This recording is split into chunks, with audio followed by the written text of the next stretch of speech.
They lead, they enrich, they create, they help. You're listening to The CEOs on News Talk 770. Brought to you by TriView Capital with your host, Angela Kokot.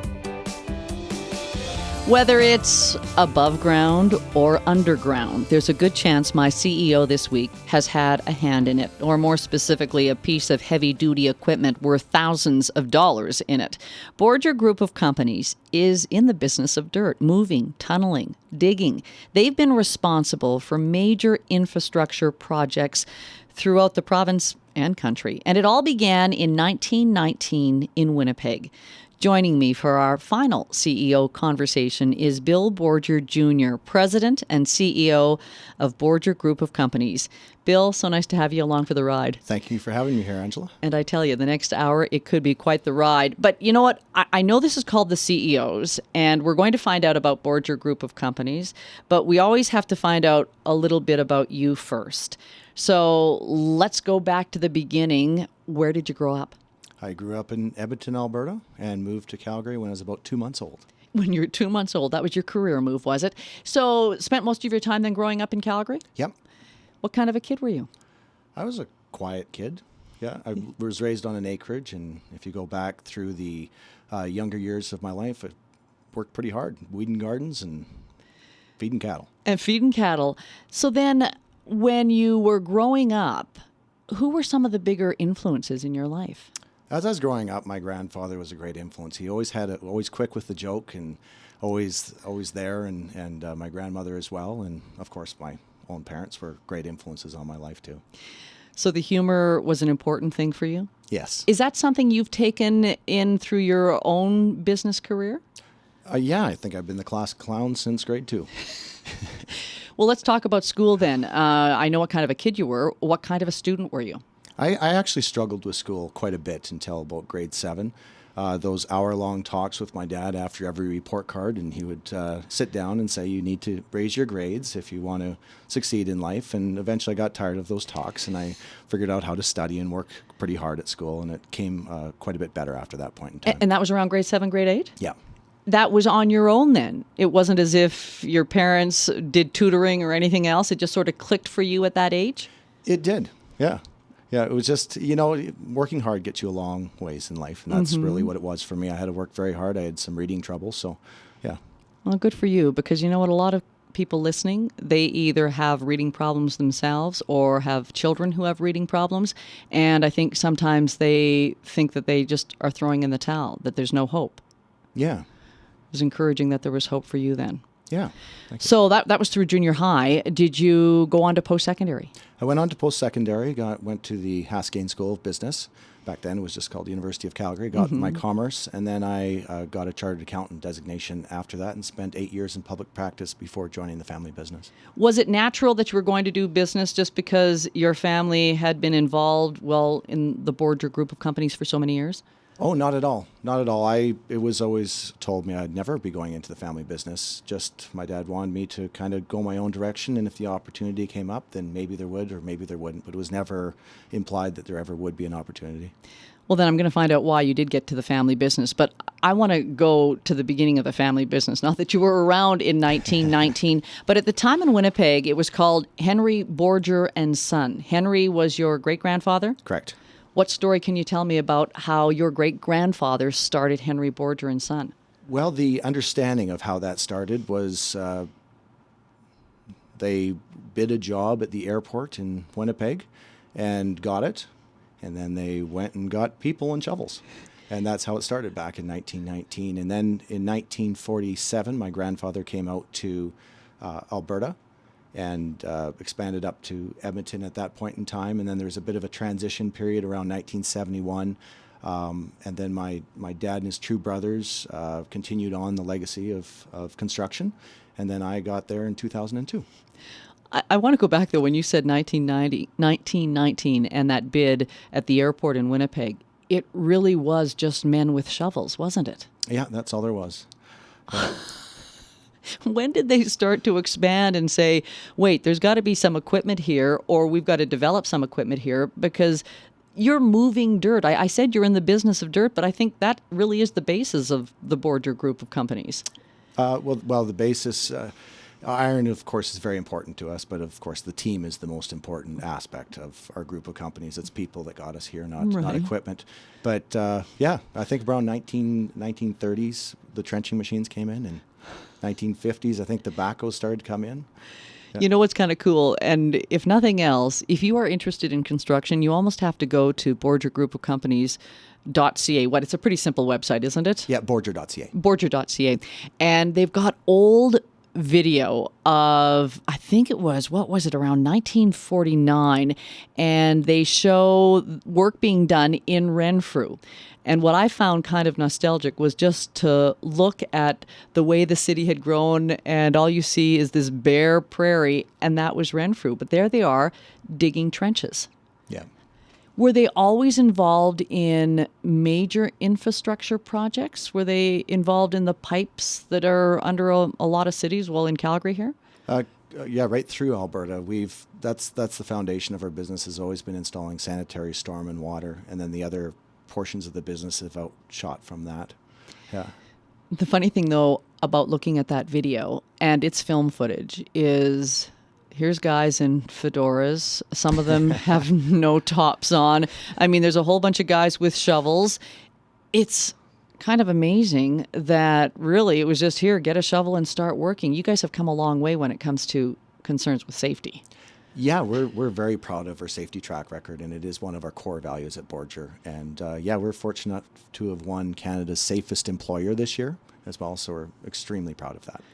Which is pretty incredible when you consider the kind of work you're doing and the heavy equipment you're using. I mean, there must be the situation where you want to make sure no walls of dirt cave in on some of those trenches. Oh, it is exceptionally dangerous, and as it gets icy in the winter and the rains, you have a lot of huge equipment with guys that are running around on the ground as well. So yeah, we don't employ 350 people, we employ 350 families, and we want them all going back home safe. Bill Borger's my guest. Bill Borger, do you go by Bill Borger Jr.? Sure. I feel like I have to call you Junior there, or just call you Junior. Bill Borger Jr., he's the president and CEO of Borger Group of Companies. You're listening to the CEOs. Back with Bill after this. I think as Calgarians, we always complain that we want to have all this infrastructure done. We don't really take much time thinking, how are those projects done? Even watching Stony Trail, or when you see a huge overpass or interchange and you see the big earth movers and you don't pay too much attention to it. But Borger Group of Companies has been involved in a lot of those projects throughout the province. CEO and President Bill Borger Jr. is my guest for the CEOs this week. So it was in 1919, and you say it really began with the idea of the tunneling, the excavation. Is that was the basis of it? Yep. But it's the Borger Group of Companies. So where did you expand? What are the different areas then within the company? Well, we've expanded geographically to Edmonton and Red Deer. We have office up in Edmonton as well. And we've expanded into earth moving and transportation as well. What do you mean by transportation? Trucking, like heavy equipment hauling, and it also handles all the support features for the Borger Group, including fuel and hydrovac and those kind of features. When I look at some of the heavy-duty equipment and I think, holy moly, how much do those cost?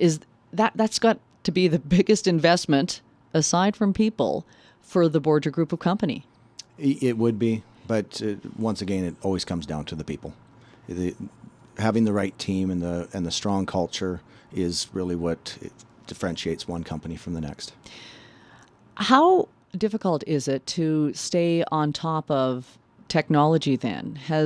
Have things pretty much stayed the same for many years, or have the equipment, the trucks, the vehicles changed considerably over the years? Everything's changed actually a lot, from the way the engines are made to Tier 4 engines that reduce the amount of pollution, which is one of the initiatives we have going on at Borger as well, is to reduce that carbon footprint. But there's a ton of technology as it relates to GPS, and we're innovating daily in our organization. There's so many changes going on. We hear of a labor shortage. Is that still the case? Because we know what's been happening over the last few months. Is that something that the Borger Group of Companies has to deal with as well when it comes to big projects? We don't have a labor shortage right now due to the market conditions. We're trying to keep our team employed. as best we can. That is one of our core values at Borger, is our people, and they've been with us through good times, and we're going to do our very best to keep them employed through bad times. But in our expansion in Edmonton, for example, we put an advertisement out for some positions up there. We got over 4,000 resumes in 4 days. And that was just recently? I mean, like that was 2 weeks ago. All right. So that's if you would have done the same thing a year ago, would it have been a different situation? It wouldn't even been comparable. That's the need that people need for the jobs. Yep. But you've been around for almost 100 years. You have been through the highs and the lows. Do you have a plan in place that, no matter what happens, this is where it's kind of the worst case scenario that we can make it through this? Yeah, the best time to start planning for a recession is during the boom. Mm-hmm. And as a company, instilled very well by my two partners, which are my two uncles right now, just that being cautious and always being prepared for a downturn, because it is going to happen again, and making sure that very aggressive equipment payments, not holding debt, those kind of solid business principles is going to help us through this downturn as well. Bill, there is the school of thought out there, though, because right away when we hear the economy is weakening, that, okay, we got to pull back on projects and everything else. But what about this may be the time to go ahead with projects, because your labor costs, I'm hoping, aren't as high. Your material costs, I'd like to think, aren't as high. Is that also maybe the way that we should be thinking in situations like this? Well, I would hope so, because it gives continuity and I can keep my team employed. Definitely doing construction projects in this time will be a lower cost than when we're no longer in a downturn in Alberta. And I am actually quite optimistic about Alberta, just to put that in perspective. I'm optimistic, and the team is working exceptionally hard to weather the storm as best we can. Do you think this has a different feel than past downturns?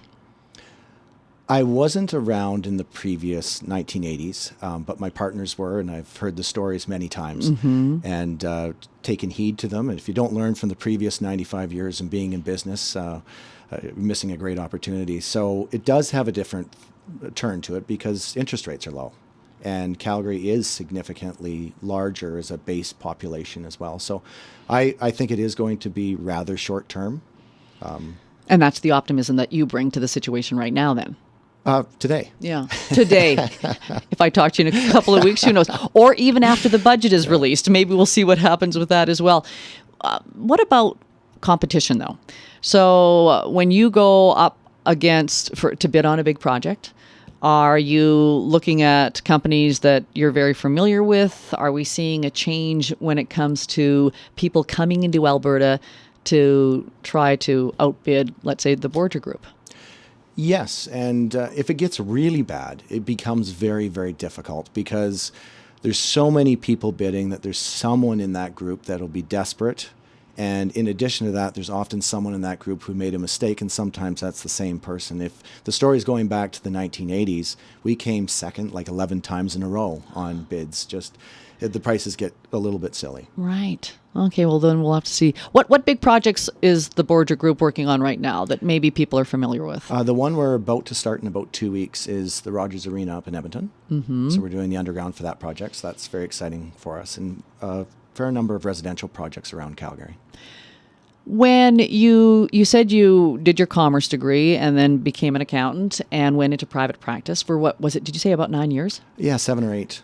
Felt like 9. It felt like 9. Then what brought you to the company? Was that just a natural step for you? It was actually my uncle who asked me to come on board.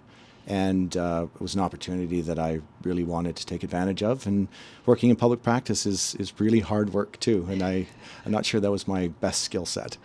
It was your uncle. Was your father involved with the company at that time? Yes. My uncle, Robert, was the president of the Borger Group, and now he's chairman.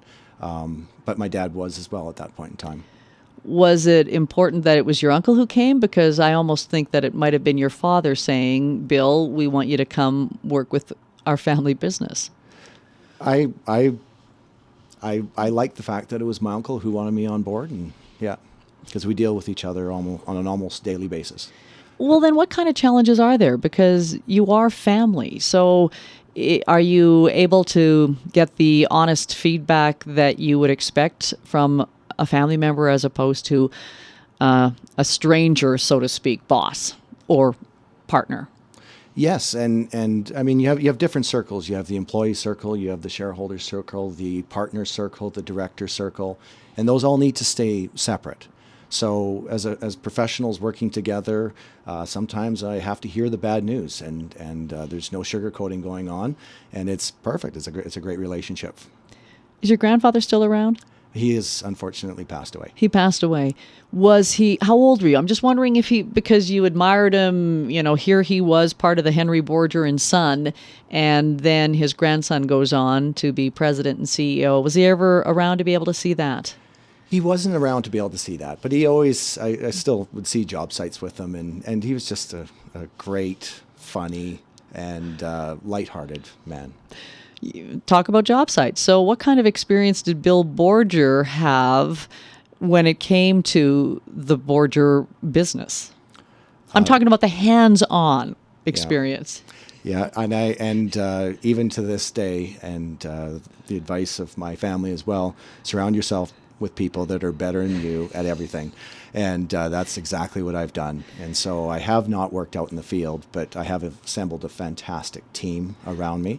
And in the summer, I was there one summer student in between years in university, just enough to get a picture of how challenging that work can be. Well, challenging so that you can actually respect the employees that you already respect so much. Absolutely. Yeah, there's a lot of things that we do as an ownership group as well. Like on Saturdays, we cruise around and say hello to the guys in the field, just so they know that they have our support on the weekends. And when I say respect, how long ago was it that the Borger Group of Company thought it was important to bring in the program called Respect in the Workplace? Well, I think we've always felt that respect in the workplace was important. Mm-hmm. It's one of our core values as well. You'll find I bring up our core values a number of times because everything at Borger comes down to our core values. But respect is one of our top 3 core values at Borger as well. And just every time I or anyone on our team interacts with anyone else on our team, it's an opportunity to multiply them, multiply their energy, multiply their efforts, multiply their intelligence, or diminish them. And every time there's an interaction, you have an opportunity to do either or. And with respect at the Borger Group of Companies, everyone's given their life to Borger and the best hours of their day to Borger. And just an opportunity to go there and truly have fun and enjoy working there. Was there actually a program, though, that employees had to take to go through Respect in the Workplace? You have to be Respect certified before your first day on the job. So that is a program then? Even if you're in the office. I've taken it as well. Right. So it's one thing to say you want to have respect, but you actually put employees and yourself through a program so that starting at the Borger Group, they know what they should be, how they should treat others, and how they should be treated. Yeah, and it's basic. It's basic principles, but it's just a great reminder to have.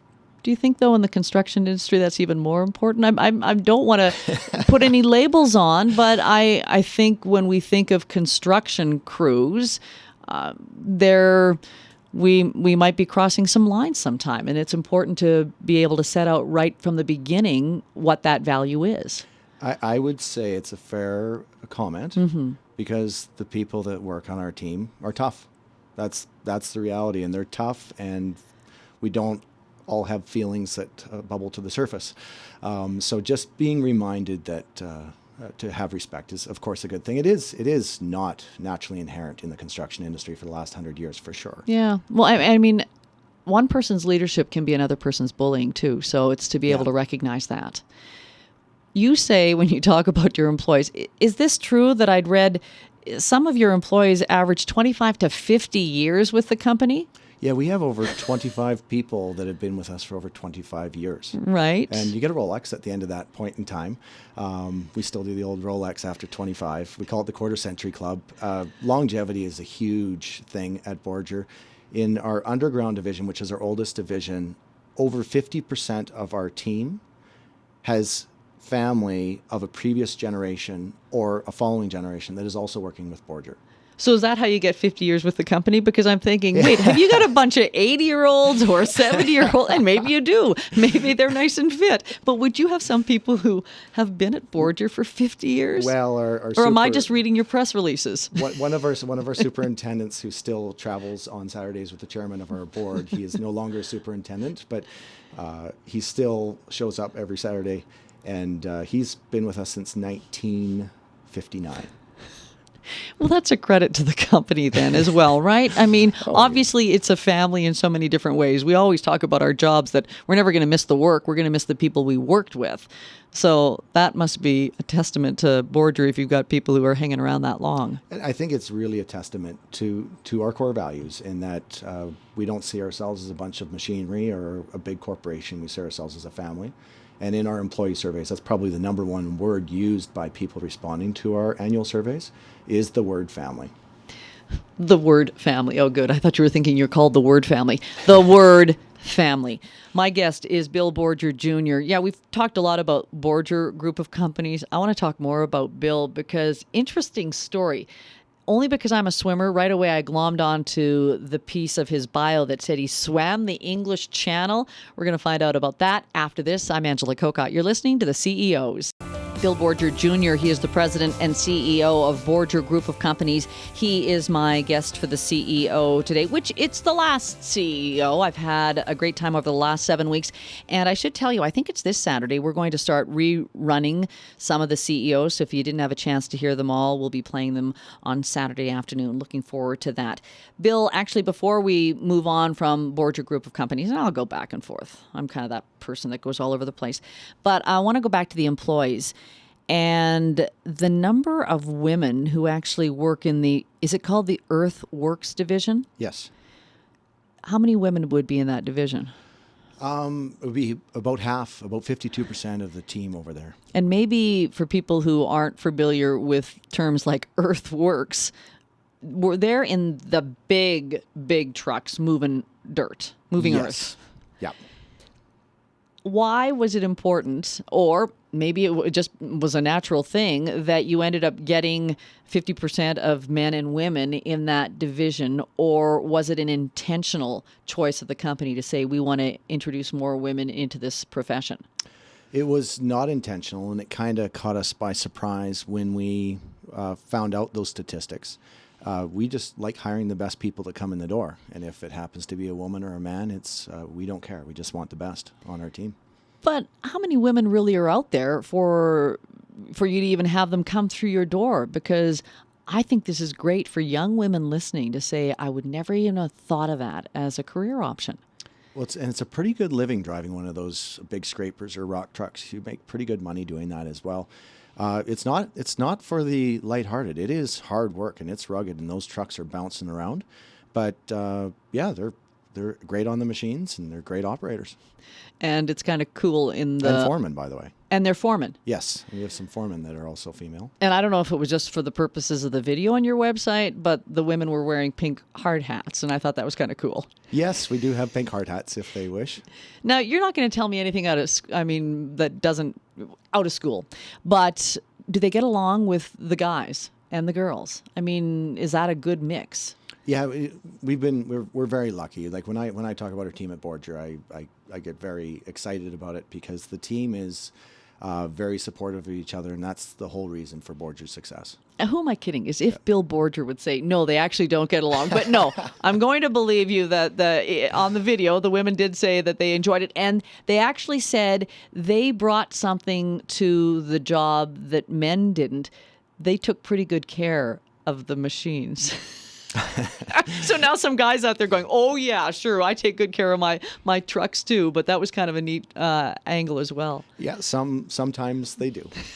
You're not going to get, you are being very politically correct here. I want to talk more about Bill Borger and what you do outside of Borger Group of Companies. How did the idea of swimming across the English Channel come to be?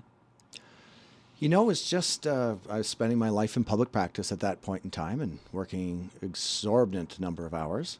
And it was an opportunity to kind of live an adventure outside of work. And so I started swimming every night after work, kind of an excuse to not work overtime for a change. And I took 5 months off in England as a sabbatical at that point, and then I went and made an attempt on the English Channel. Wait, did you make an attempt or did you succeed? Well, now you got to be honest. The first time I did not succeed. I hit gale force winds and 15-foot waves and hypothermic, and they pulled me out after 10 hours of swimming, which at that point, even though as a crow flies, it's 26 miles, I swum 26 and still had 15 miles to go. So it's a bit of a difficult feat, and you get hypothermic because you can't wear a wetsuit.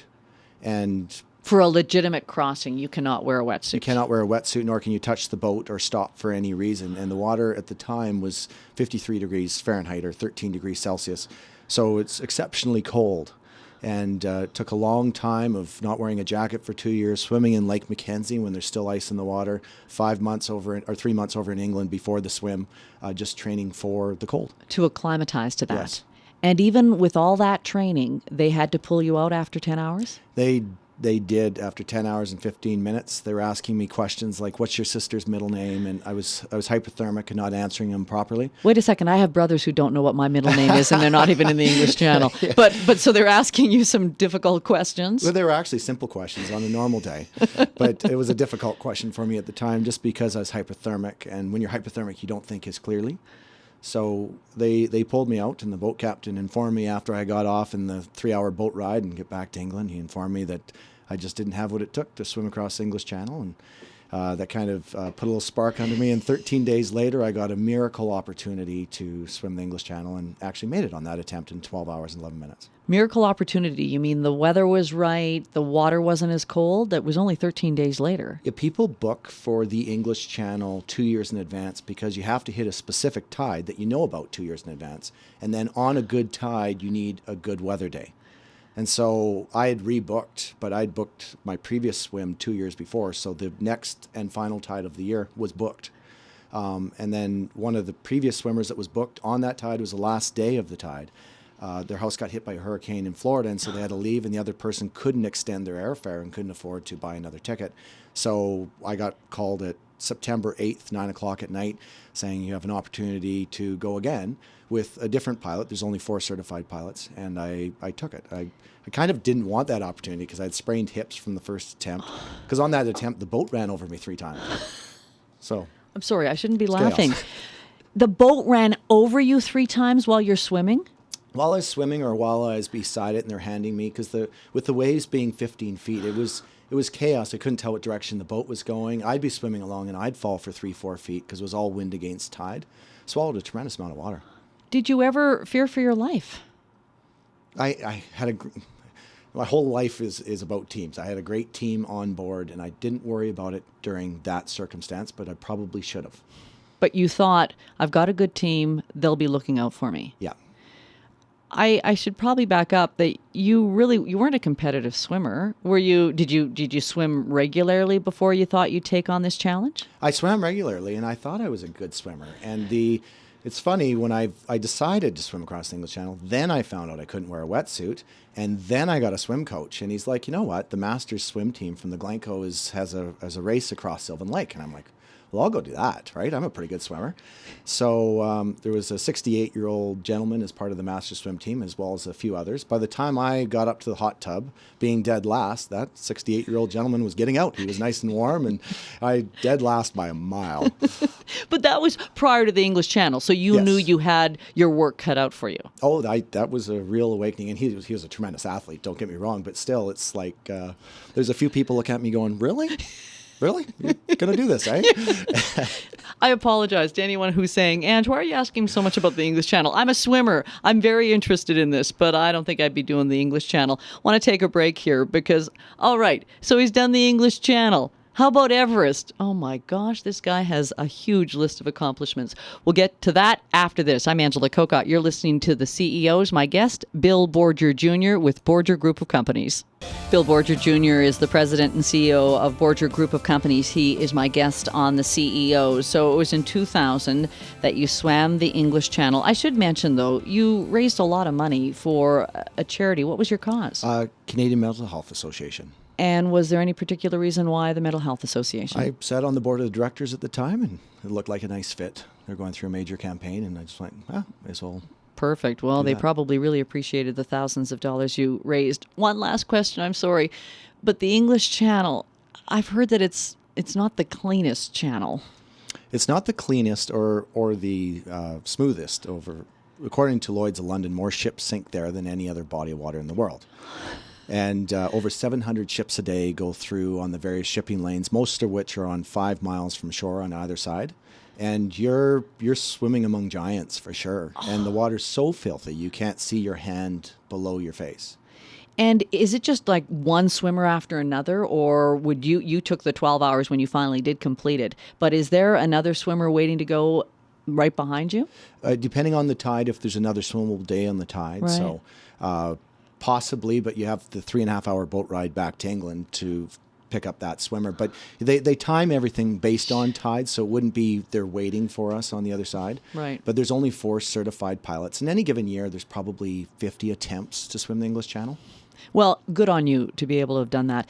So that was in 2000. At the time, though, you say you're in private practice. Correct. As a CA. But then it's 2011, and you decide to climb Everest. 2011, by then you're actually with the Borger Group of companies, aren't you? I am. All right. Why Everest? Because it was there. Don't tell me that line. Oh, and it was just, I loved climbing. I'd climbed for a decade up to that point, and it was just on the to-do list. You know, as a climber, you find out about different climbs and go, oh, that's on my list. And every year there's something new that I didn't know about the year before that I add to the big walls that I'm trying to climb nowadays. Mm-hmm. And it was just kind of calling me, maybe. As I say, people always say, because it was there, that's why I did Everest. Well, now you have to tell me, though, you are a very experienced climber. So at least you were going in probably more prepared than some people, I think.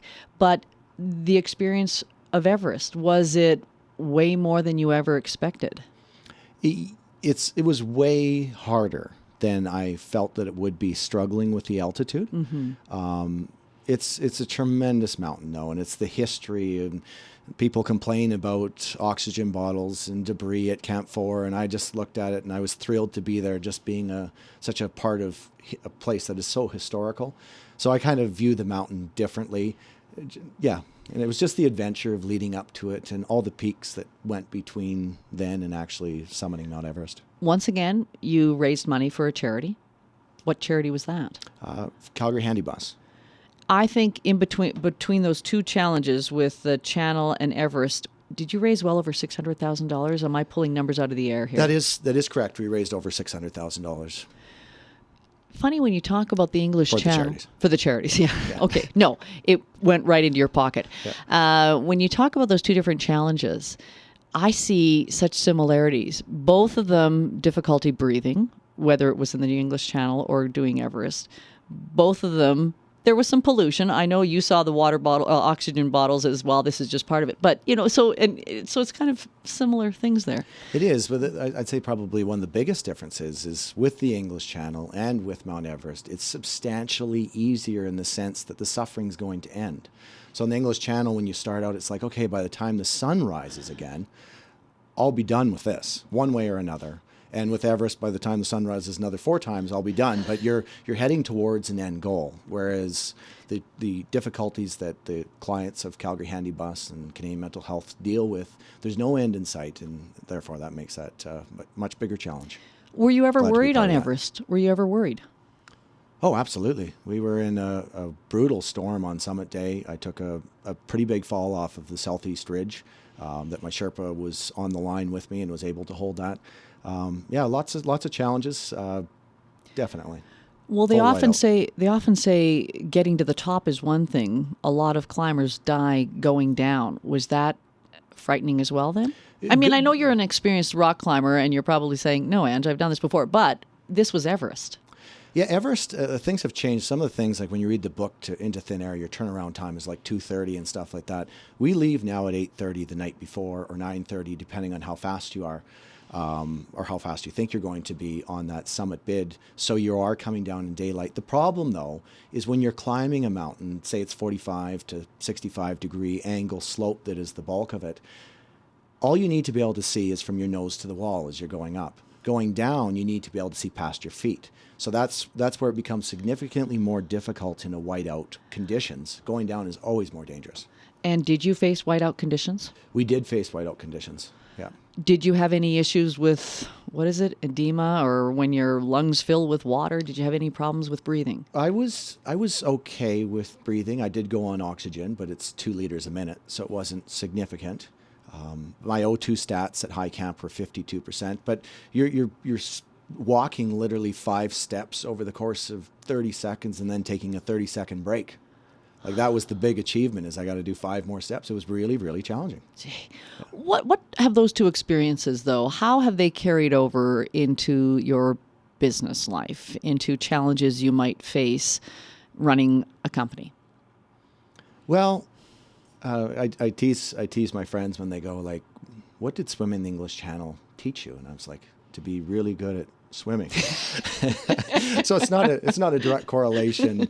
The only thing that is truly the direct correlation is appreciating the team that you have around you, and the Sherpas that were around me on Everest and John Furneaux out of Vancouver. Really appreciate them, and that does extend to business. And the other part is, if you want to do something, hard work is probably your best weapon that you have to get something done. It's the work you put into it. Yeah. Yeah, well, we've heard that from other CEOs on this series as well. Bill, one more break here. Bill Borger Jr., he is CEO, president of the Borger Group of companies. Back after this.